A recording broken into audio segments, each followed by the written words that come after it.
244 municípios goianos definiram os prefeitos para os próximos 4 anos. Goiânia e Anápolis levaram a disputa para o segundo turno.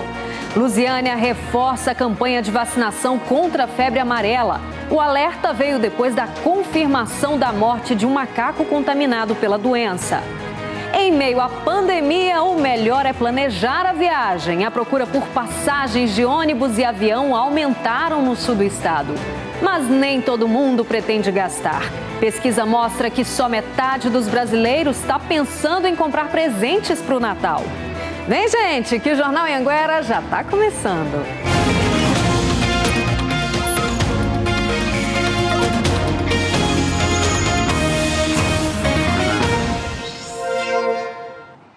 Muito boa noite para você. Agora são 7h11. Bora começar falando de eleições. Anápolis é a única cidade do interior que levou a decisão das eleições para o segundo turno. Já o futuro de 244 municípios goianos foi definido na votação desse domingo. Veja agora os prefeitos eleitos nas principais cidades de Goiás. Em Porangatu, no norte do estado, o candidato Márcio Luiz, do MDB, chegou a comemorar a vitória. Mas a situação mudou quando saiu a apuração total das urnas. Por uma diferença de 45 votos, a ex-deputada estadual Vanusa Valadares, de 48 anos, se tornou a primeira prefeita da cidade. Nossa cidade precisa avançar em todas as áreas. E uma delas é a estrutura. Nós precisamos melhorar essa entrada da nossa cidade, essa via marginal, a BR-153. O prefeito de Aparecida de Goiânia, Gustavo Mendanha, de 38 anos, foi reeleito. O candidato do MDB teve 95% dos votos válidos, o maior percentual do estado. Nós temos também uma parceria a ser celebrada para a construção de um hospital do combate ao câncer e também, claro, está universalizando o atendimento primário, que são as UBS, para atender toda a população de Aparecida de Goiânia. Aqui em Anápolis deu segundo turno. É a única cidade do interior a ter essa disputa. De acordo com a apuração deste domingo, o candidato Roberto Naves teve 46,6%. Já Antônio Gomide teve 28,8%. Roberto Naves, do PP, é o atual prefeito. Já Antônio Gomide, do PT, é deputado estadual e já foi prefeito da cidade por 2 mandatos. Nós vamos estar conversando com as pessoas, com todo mundo, independentemente que tenha sido candidato a prefeito, que tenha sido candidato a vereador. Então nós vamos atrás das pessoas, dos votos, levando a nossa mensagem. Nós temos a estratégia de, obviamente, buscarmos o trabalho em relação a partidos políticos, conversar com todos, né? O segundo turno 2 projetos diferentes, nós precisamos fazer essa abordagem, fazer o questionamento junto à população. Em Rio Verde, no sudoeste do estado, a eleição foi decidida em primeiro turno. O candidato do DEM, Paulo do Vale, que é médico e tem 61 anos, foi eleito prefeito com 51% dos votos. Nós vamos mostrar que a reeleição depende de cada gestor. E eu vou fazer muito mais do que eu fiz até agora. Em Jataí, Humberto Machado, do MDB, foi eleito com 55% dos votos. Humberto tem 60 anos, é ex-prefeito da cidade. Esse será o 5º mandato dele à frente da prefeitura de Jataí. A população precisa de investimentos com foco muito grande no crescimento econômico, na geração de emprego, na industrialização. Nós não podemos deixar nossas matérias-primas ir embora sem agregar valor nela. Em Catalão, o atual prefeito Adib Elias, de 68 anos, foi reeleito pelo Podemos, com 57,6%. Ele vai para o 4º mandato na prefeitura da cidade. Vou trabalhar muito para honrar cada voto e cada eleitor de Catalão. Em Tumbiara, Johnny Araújo, do Democratas, foi eleito com 33% dos votos válidos. Johnny é empresário e tem 61 anos. Essa foi a 2ª vez que ele se candidatou à prefeitura do município. Nós vamos desenvolver um projeto que possa atrair pessoas para a nossa cidade, fazer do turismo também uma grande geração de emprego e renda. Em Lusiânia, o candidato do Democratas, Diego Sorgato, de 30 anos, teve 57% dos votos. Diego é deputado estadual e já foi vereador na cidade. Eu não vou fazer outra coisa a não ser trabalhar ininterruptamente para poder resgatar a confiança das pessoas de Lusiânia que moram aqui, resgatar a esperança. Em Goiânia, a decisão vai para o segundo turno. Maguito Vilela, do MDB, foi o mais votado. O candidato voltou a ser entubado por causa da Covid-19. A disputa do segundo turno na capital tem como segundo candidato Vanderlan Cardoso, do PSD. Veja na reportagem de Giovana Dourado e Fábio Castro. Os integrantes da chapa de Maguito Vilela se reuniram num hotel em Goiânia para discutir o segundo turno. A equipe ainda não sabe se Maguito terá condições de participar da campanha. Serão apenas 2 semanas até a votação. Ontem ele estava bem antes da eleição, cheguei a conversar com ele, mas ele ao longo da manhã começou a sentir muito cansaço em conversar. Maguito Vilela, do MDB, recebeu 217.194 votos, ou 36,02% dos votos válidos.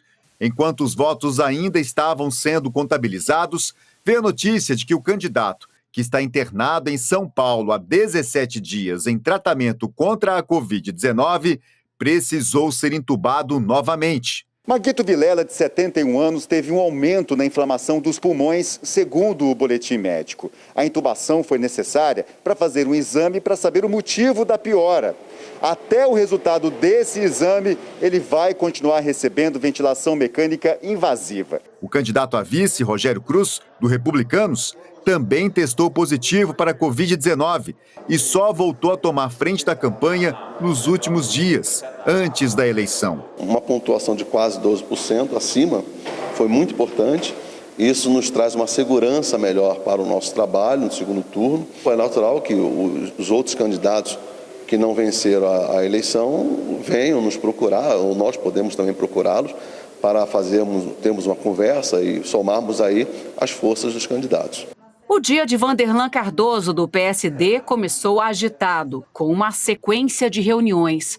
Foi hora de sentar com a coordenação de campanha, avaliar o resultado do primeiro turno e definir os próximos passos. Nós vamos intensificar, que as propostas cheguem agora até as regiões, nesses 14 dias, que falta para a eleição.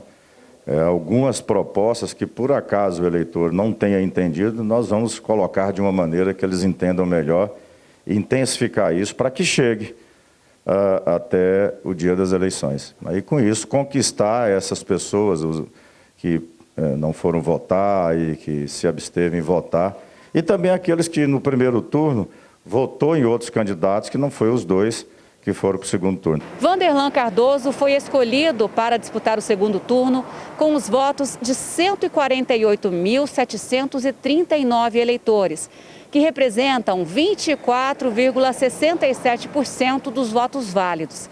A chapa, que tem como vice o ex-senador Wilder Moraes, tem o apoio do governador Ronaldo Caiado. Para as próximas 2 semanas, a campanha vai ter como foco o plano de governo. Mas a ideia é também esquentar o debate. Agora só é 2. Não tem mais aquela quantidade de candidatos que o eleitor ficou muito confuso, com tanta proposta e tantos ataques. O resultado das eleições em todo o estado você pode conferir no nosso portal de notícias, o G1 Goiás. Bom, e mesmo vivendo numa democracia, alguns eleitores não aceitam o pensamento contrário do adversário e acabam partindo para a briga. Por causa disso, a Polícia Militar teve trabalho nesse primeiro turno aqui em Goiás.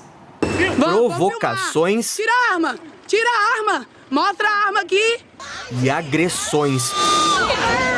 Essa foi uma eleição marcada por brigas. Na cidade de Goiás, a confusão envolvendo política foi em uma praça. Teve soco e até gente usando pedaço de pau. Em Caçu, essa arma foi apreendida com um homem. O Comando de Operações de Divisas, que trabalhava na cidade, disse que o eleitor estava indo até a festa de comemoração da reeleição da prefeita Ana Cláudia. Segundo os policiais, ele estava descontente com o resultado. O COD acredita que ele tentaria matar a prefeita. E para conter a violência fora das sessões, a Polícia Militar trabalhou com quase 8.000 PMs no estado nesta eleição. Em todo o estado, a Polícia Militar registrou 350 ocorrências, como boca de urna, propaganda irregular e brigas entre adversários. Para psicólogos, esse comportamento agressivo nas eleições tem a ver com a frustração do resultado. Se tratando de eleições municipais, em eleições onde nós estamos escolhendo os vereadores, escolhendo os prefeitos, isso se torna mais acirrado ainda, porque a população ela é menor, porque as pessoas têm um vínculo afetivo muito maior. Mas diz aí, numa disputa, você é de qual partido? Dos esquentados ou dos tranquilões? A gente leva muito a sério, né? Com certeza, a disputa. Porque ninguém quer perder, né? Fica nervoso se perde? Demais da conta. Tem gente que perde mesmo o juízo, como na confusão em Mineiros antes da votação começar. Em Joviânia, arma no meio da rua e mais briga. 5 pessoas foram levadas para a delegacia. Uma mulher gravou um vídeo da briga dela com o prefeito eleito em Planaltina, Cristiomário de Souza Medeiros. Mostra a arma!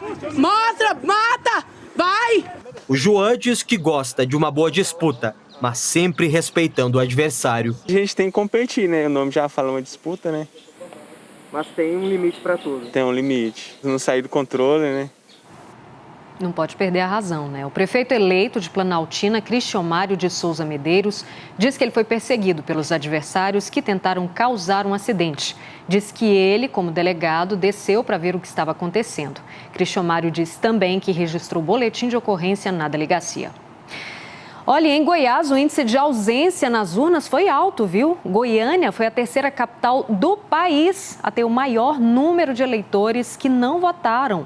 Vamos falar ao vivo, então, com a Juliane Nascimento, porque o TSE fez algum balanço sobre quais foram as justificativas para esses eleitores faltosos em Goiás. Juliane, boa noite para você.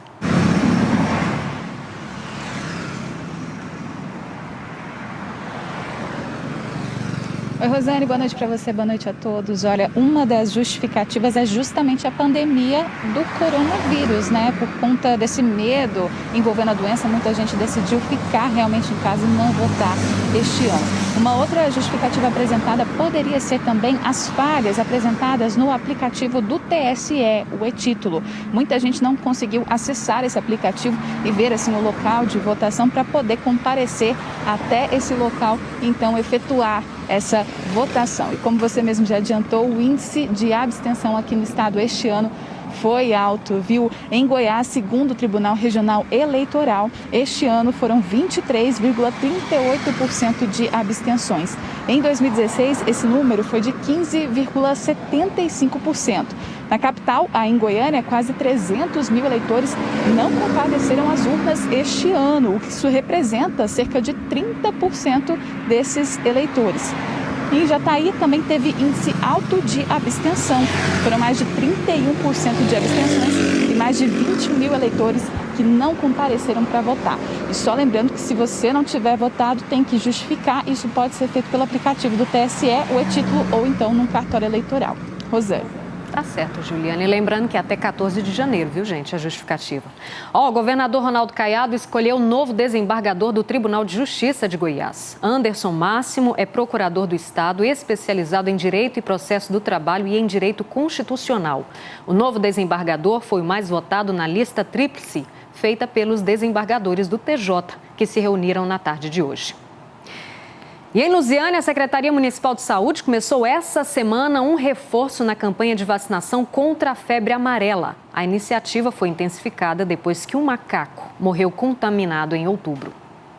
De porta em porta, os agentes de endemias estão conscientizando os moradores do bairro Rosário, em Lusiânia, sobre a importância da vacinação contra a febre amarela. É o único meio que a gente tem para prevenir a febre amarela. A ação foi intensificada depois de um macaco ter sido encontrado morto no quintal de uma casa que fica próxima a uma mata na região. Para quem não tomou nenhuma dose ou não se lembra, como Paulo Henrique, é importante vacinar. Não me recordo se tomei, porque também faz muito tempo, né, que foi a última vacina. A campanha vai até 31 de dezembro. Os agentes orientam os moradores nas casas, mas a dose contra a febre amarela deve ser tomada nas unidades básicas de saúde. Crianças a partir de 9 meses e adultos com até 59 anos de idade precisam tomar a vacina. Desde 2018, Goiás não registra casos de febre amarela em humanos, mas a falta de cuidados pode trazer de volta a doença. Em Lusiânia, por exemplo, a taxa de vacinação infantil está baixa. Crianças abaixo de 9 anos, elas estão com a taxa de vacinação girando em torno de 70%. Então, assim, a nossa meta é manter exatamente nos 95% acima, né? E o Pix, novo sistema de pagamentos instantâneos do Brasil, começou a operar nesta segunda-feira. Já são mais de 30 milhões de pessoas cadastradas e 71 milhões de chaves Pix registradas no país. Você sabe como usar essa ferramenta? Bora conversar ao vivo com o Fábio Lemen sobre esse serviço. Fábio, explica para quem ainda não entendeu quais as vantagens desse novo sistema. Boa noite para você.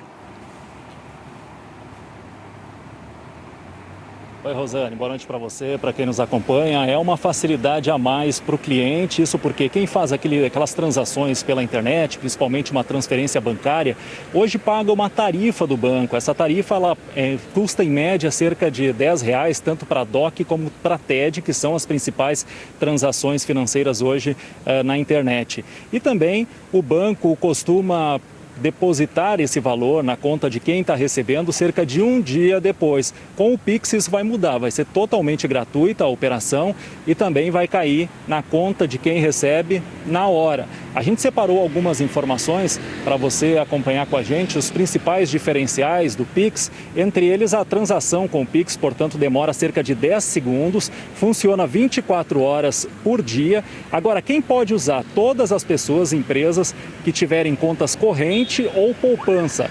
Para se cadastrar, você deve criar uma chave Pix, que pode ser um e-mail, o número do CPF, telefone ou até mesmo um código aleatório no aplicativo ou no site do seu banco.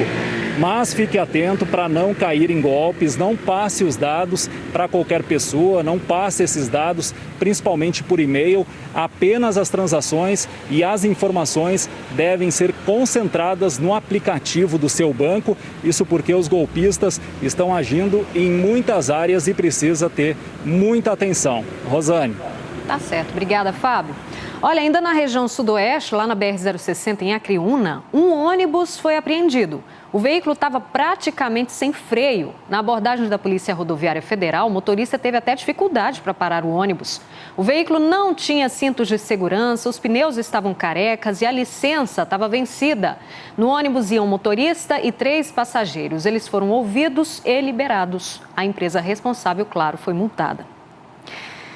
E olha, os acidentes em Rio Verde chamam a atenção dos moradores e das autoridades de trânsito. Boa parte deles acontece numa avenida muito sinalizada, a Presidente Vargas. Nela existem mais de 90 semáforos. Esse ano já são 107 acidentes registrados na cidade, alguns flagrados por câmeras de segurança. A imagem da câmera de segurança mostra mais um caso de desrespeito à sinalização. Um carro invade a preferencial e bate em uma moto no bairro Primavera, região norte de Rio Verde. Uma mulher de 36 anos, que ia de carona na moto, foi levada ao hospital em estado grave. Acidentes aos fins de semana se tornaram comuns no perímetro urbano de Rio Verde. Mesmo com a sinalização, alguns motoristas ainda escolhem a imprudência.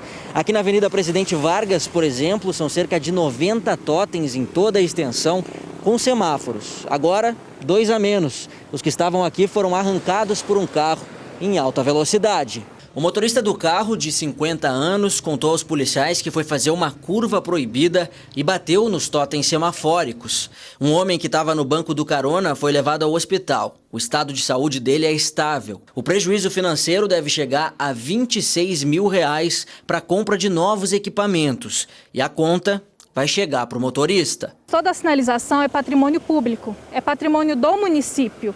Então, o condutor que gera esse dano, ele é responsável. Falta muito a parte de educação no trânsito, educação por parte dos motoristas e consciência ao dirigir. No sábado, nós mostramos aqui um caminhão desgovernado em Formosa. Novas imagens mostram o momento em que esse caminhão invade o depósito de uma loja de materiais de construção. Algumas pessoas estão andando na rua e se assustam com a chegada do caminhão desgovernado que bate no carro vermelho estacionado, derruba o muro e só para dentro do pátio da loja. O motorista teve ferimentos leves, foi socorrido e liberado depois. Ainda não se sabe o que fez o motorista perder o controle da direção. E tem chuva vindo por aí, viu, gente? Confira agora na previsão.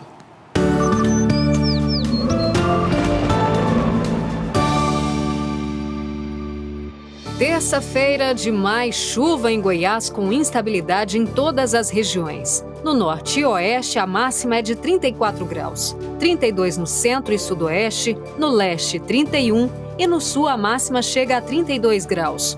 Observe que em todas as regiões o volume de chuva está maior, 25 milímetros no norte e oeste. Nas demais regiões também chove bem nesta terça-feira.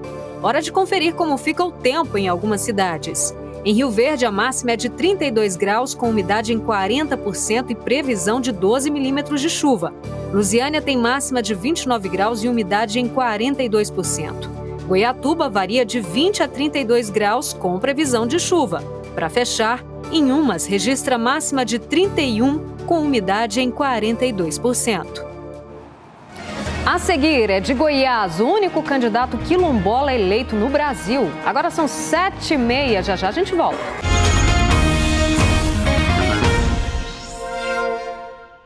7h32, estamos de volta. A pandemia continua, a gente sabe, mas aos poucos as flexibilizações vão deixando a vida só voltar ao normal, mesmo que num ritmo mais lento. Tem gente que já está planejando a viagem do fim do ano. Em Itumbiara teve aumento na procura por passagens de ônibus e de avião também. O Ronildo já está pensando no descanso de fim de ano e, para não ter dor de cabeça na hora de viajar, comprou as passagens antecipadamente. O destino? Tocantins. Eu estou indo para Paraíso do Tocantins. Aí eu, minha família, a gente vai descansar um pouco, né? Ele está entre os passageiros que vão passar pelo terminal rodoviário de Itumbiara em dezembro. No começo da pandemia do novo coronavírus, o fluxo de passageiros embarcando e desembarcando aqui no terminal rodoviário de Itumbiara caiu 50%. Inclusive, a rodoviária chegou a ficar fechada durante 20 dias. Mas, segundo a administração, agora a história é outra. A procura por passagens de ônibus já cresceu 30% entre agosto e novembro desde o começo da pandemia. Para o fim do ano, os destinos mais procurados neste guichê da rodoviária são Campinas, no interior paulista, São Paulo e Foz do Iguaçu, no Paraná.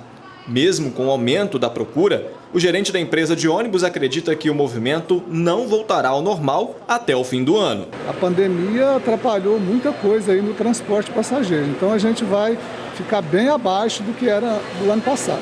A procura por passagens aéreas também apresentou reação nos últimos meses. As vendas de outubro e novembro já são maiores que no mesmo período do ano passado. Eu acredito que nessa paralisação emocionalmente mexeu muito com as pessoas. Quem tinha o costume de viajar já estava se programando e as pessoas que não tinham esse hábito na sua vida começou a procurar também. Então esse aumento eu acredito que deve a isso. Lembrando que para viajar é preciso seguir as medidas de prevenção, viu? Companhias estão operando com capacidade menor de passageiros para manter o distanciamento e os passageiros precisam usar álcool gel e usar a máscara também. Bom, e já que estamos falando em viagem na pandemia, vamos ver então como estão os casos de Covid-19 em Goiás, aqui no telão. Olha só, até agora no estado temos mais de 268 mil casos confirmados de Covid-19, com a marca lamentável de mais de 6 mil pessoas mortas por essa doença.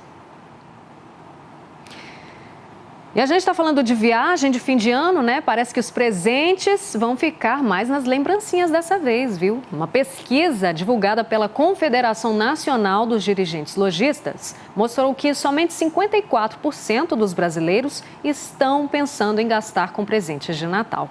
Mas será que esse levantamento tira a animação e a expectativa de boas vendas dos comerciantes?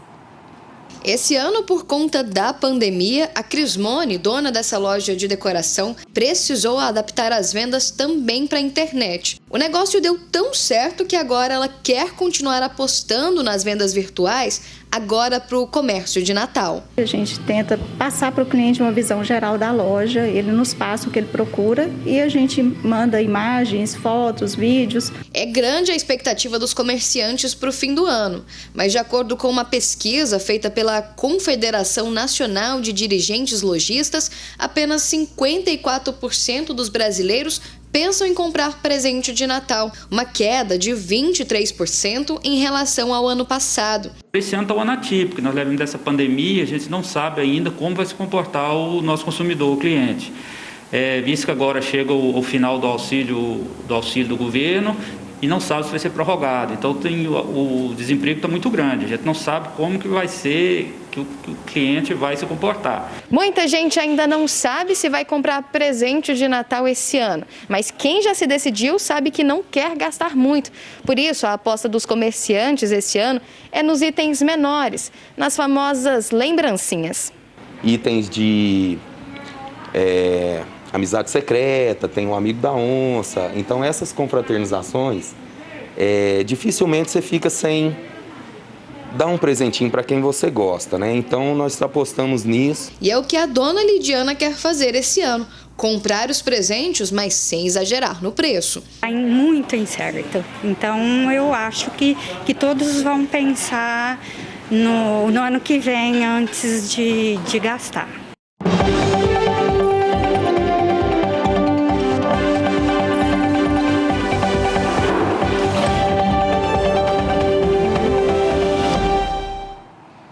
Olha só a situação de Pirenópolis. Mesmo o Nivaldo ter ganhado Melo do Progressista, recebendo 62% dos votos válidos, a eleição está indefinida. Isso porque ele está sub júdice, ou seja, com algum impedimento pela Justiça Eleitoral. Segundo a decisão, nas gestões de 2009 e 2000 a 2016, Nivaldo Melo teria aplicado mal o dinheiro do governo federal. Na condenação, o TCU determina que Melo devolva aos cofres públicos R$194 mil. Em nota, o candidato mais votado diz que acredita na justiça, na democracia e na vontade dos eleitores. E olha, de uma cidade de Goiás, o único candidato quilombola eleito no Brasil. A partir do ano que vem, ele vai ser prefeito de Cavalcante, na região da Chapada dos Veadeiros. Marcos Moreira, boa noite. Como é que foi essa conquista?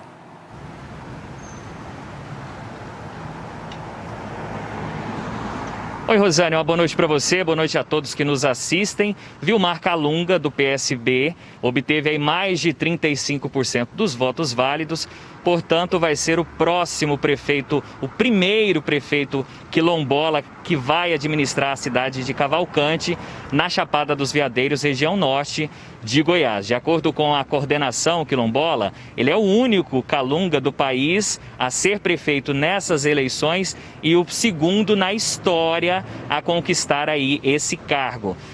Lembrando que os Calungas são povos aí descendentes de pessoas escravizadas. E Goiás tem o maior território com pessoas quilombolas do Brasil. Vilmar Calunga tem 40 anos, ele é pai de uma filha, é casado e formado em educação no campo e pós-graduado em ciências da natureza. O principal desafio dele pela frente lá em Cavalcante vai ser lidar com problemas relacionados à educação, moradia e renda. Rosane. Tá certo, Marcos, obrigada. Vamos para a nossa imagem do dia? Hoje é uma cena que a gente não queria ver. Mostra o desrespeito ao meio ambiente e à lei também.